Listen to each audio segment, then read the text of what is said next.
Another day, another basketball stories na naman ang pagkukwentuhan natin.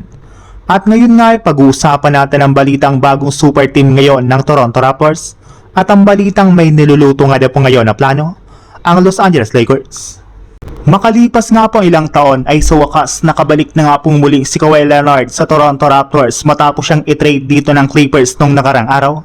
Pero ibang klaseng Raptors na rin naman nga po ang kanyang makikita dito, since wala na nga po ang kanyang mga teammates na nakasama nito sa pagkuha nila ng kampiyonato taong 2019. Mga bagong players na nga po ang kanyang makakasama na kinabibilangan ni Emmanuel Quickley, RJ Barrett, Scottie Barnes at si Jakob Poeltl.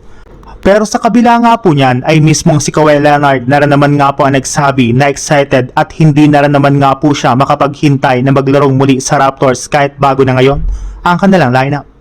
Para nga po sa inyong kaalaman, nagkaroon na rin naman nga po ng magandang performance last season ang Raptors sa pagiging ika-5th seed nila sa East at nasabayan pa nga po nila ang isa sa mga pinakamalakas na koponan dito na Cleveland Cavaliers.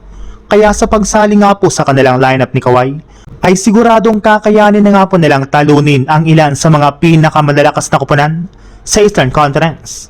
Sa ibang balita naman, kumpirmado na nga po na parehong hindi na babalik ngayong offseason sina Rui Hachimura at LeBron James sa Lakers, kaya panahon na nga po para magdesisyon kung saan koponan sila maglalaro sa susunod na season. Since nga po pareho silang isang unrestricted free agent at nagkaroon ng magandang performance ng nagdaang playoffs, ay inaasahan nga po na pupunta sila sa ilang legit na championship contender. At kahit man nga po may ilang mga fans ang hindi pa rin natutuwa sa naging desisyon ng Lakers na pagtanggal nila kina LeBron at Hachimura, ay hindi na naman nga po apektado dito ang kanilang front office. Malaki na rin naman nga po ang kanilang tiwala sa kanilang nabuong bagong lineup ngayong offseason sa pagkuha nila ng mga bagong players.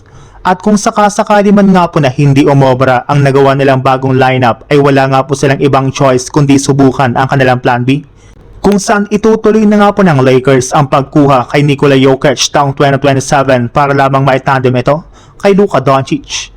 Alam naman nga po ninyo na mismong ang bagong team owner na nga po ng Lakers ang nagsabi na balak nga talaga niyang kunin si Jokic at itandem ito kay Doncic sa mga susunod na season.